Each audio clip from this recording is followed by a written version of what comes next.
This is a story of how a 54-year tradition died in less than 12 months. Southwest Airlines just killed its famous bags fly free policy, and they were the last major American carrier still offering free checked bags. A $1.9 billion stake from activist investor Elliott Investment Management triggered one of the most aggressive corporate overhauls in airline history, and today we're breaking down exactly what happened, who forced it to happen, and what it means for every consumer who counted on Southwest being different from the rest. Free checked bags came standard when Southwest Airlines launched back in 1971. Not as some limited promotion and not as a loyalty perk reserved for elite members. Everyone got it on every flight, and that policy stayed completely untouched for over 5 decades, while every other airline in the industry moved in the opposite direction. American Airlines became the first major carrier to charge for checked bags in May of 2008, starting at $15 per bag. Delta followed within months. United jumped in too, and suddenly the entire industry had adopted baggage fees as a standard revenue stream. Southwest refused to follow, and what they did instead defined their brand for the next 15 years. The summer of 2009 brought the launch of their Bags Fly Free marketing campaign, featuring the tagline "Grab Your Bag, It's On," which Austin-based agency GSD and Idea City created for them. Southwest trademarked that slogan and built their entire brand positioning around it, calling the philosophy transference. The results showed up in the data almost immediately. Customer consideration of Southwest as a first-choice airline climbed from 28% to 35% between the third quarter of 2009 and the second quarter of 2010, while the percentage of travelers calling Southwest their favorite airline jumped from 42% all the way up to 58%. $112.6 million went into advertising during just the first half of 2009, representing a 20% increase in ad spending focused almost entirely on the free bags message. And here's where the story gets strange. As recently as July of 2024, CEO Bob Jordan described free bags as the #1 issue in terms of why customers choose Southwest. 2 months after that statement, Jordan stood at their September Investor Day and told shareholders that it was very exciting to confirm that Bags Fly Free was here to stay, adding that their research reinforced how much this policy set them apart and how much customers loved it. 6 months later, the policy was dead. June 10th of 2024 marked the day everything changed, when Elliott Investment Management disclosed an 11% economic stake in Southwest Airlines, worth approximately $1.9 billion. Elliott operates as one of the most aggressive activist investors in the world, and they had locked onto Southwest as their next target. That same day, Elliott representatives flew to Dallas for a meeting with Southwest management, and what followed was a months-long pressure campaign designed to force the company into a complete transformation. August 26th of 2024 brought an open letter from Elliott proposing 10 new board directors, with language accusing Southwest's leadership of a stubborn unwillingness to evolve. Elliott's campaign materials went after Southwest's most visible customer perks directly, pointing to the 2 free checked bags as a massive missed revenue opportunity, and criticizing strategies they described as valued less highly by the market, that Southwest wasn't replicating, specifically calling out basic economy fares and bag fees. Southwest pushed back at first, with CEO Jordan publicly committing to keeping free bags at their September Investor Day. But here's the thing about activist investors with nearly $2 billion on the line.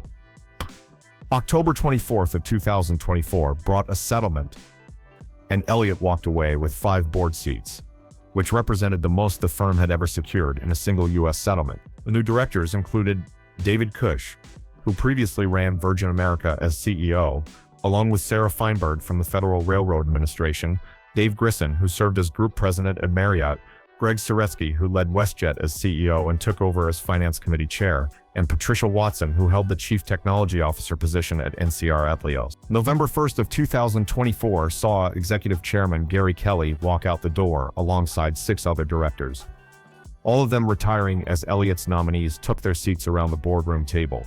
Elliott didn't pick Southwest at random, and the financial deterioration had been building for years before they made their move. Operating margins tell the story clearly, collapsing from 10.9% in 2021 all the way down to -1% by late 2024. The first quarter of 2024 alone produced a $231 million net loss, while the stock price dropped more than 50% over 3 years, and underperformed the S&P 500 by roughly 55 percentage points. And that's when the comparison to competitors becomes painful.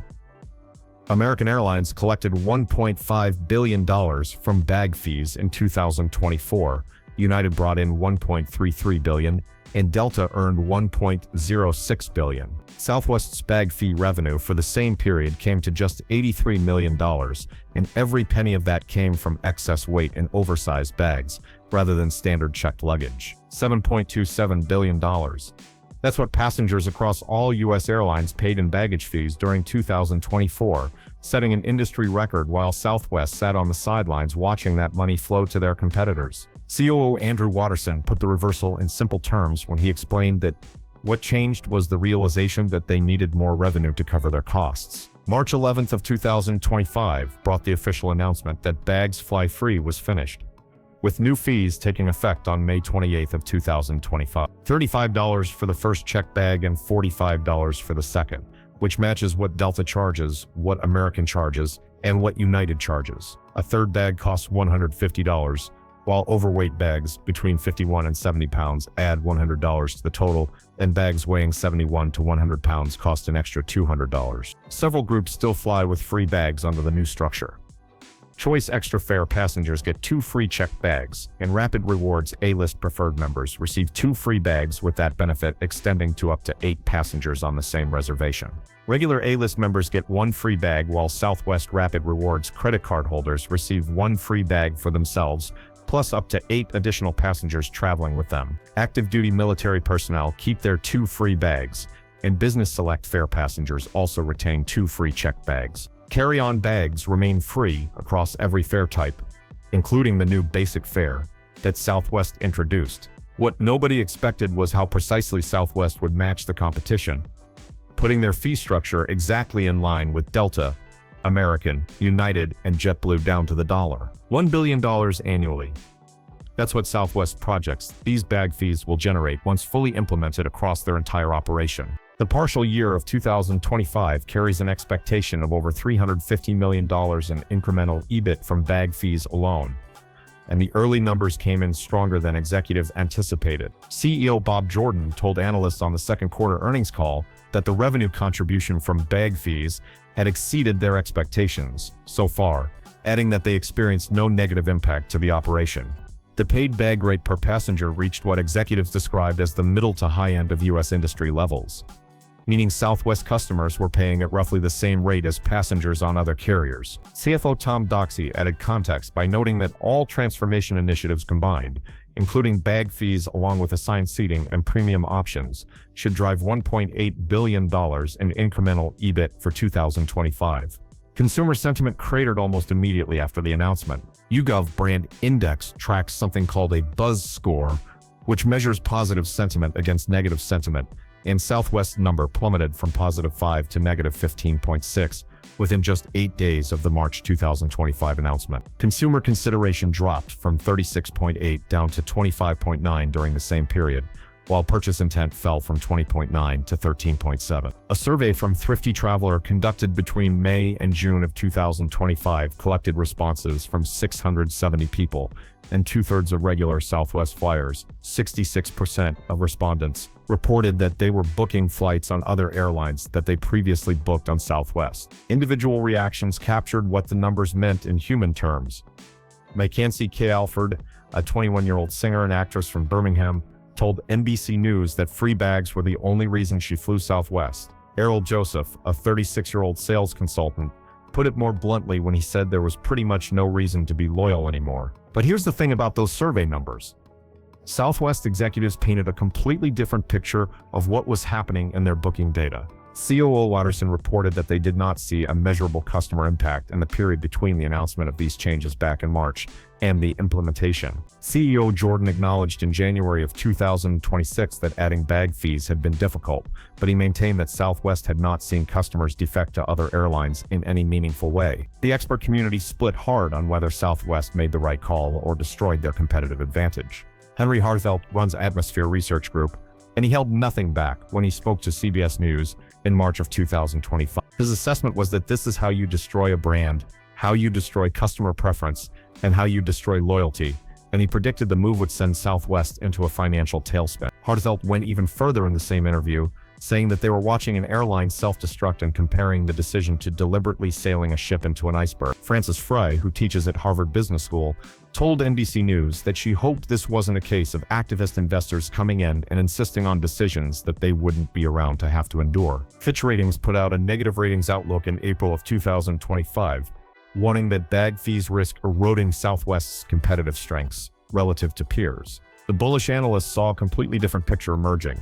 Brandon Oglenski at Barclays upgraded Southwest from equal weight to overweight in December of 2025, while raising the price target from $34 all the way up to $56. His projections called for earnings per share of $4.50 in 2026, climbing to $6.10 by 2027. Dan McKenzie at Seaport Research Partners framed the changes positively in March of 2025, arguing that shareholder activism was reshaping Southwest into a company that investors would eventually gravitate toward. Even a competitor weighed in on the transformation.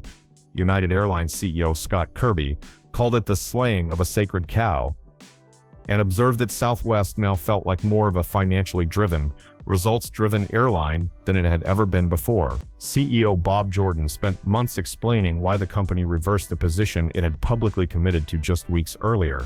At the J.P. Morgan conference on March 11th of 2025, Jordan laid out the data that changed their thinking, explaining that in contrast to their previous analysis, actual customer booking behavior through new booking channels like metasearch did not show that they were getting the same benefit from their bundled offering with free bags, which led them to update their assumptions. Jordan added that they saw no share shift to Southwest Airlines based on having better policies, and what they actually observed was that customers on those booking channels were incredibly sensitive to price above all other factors. A New York Times interview later that year captured Jordan's broader view of what customers wanted, where he argued that travelers today want a lot of choice, especially coming out of the pandemic, and that customer needs and wants had simply become different than they used to be. Jordan emphasized that they weren't abandoning anybody, and promised that customers would continue to get great fares on Southwest Airlines, period. January 9th of 2026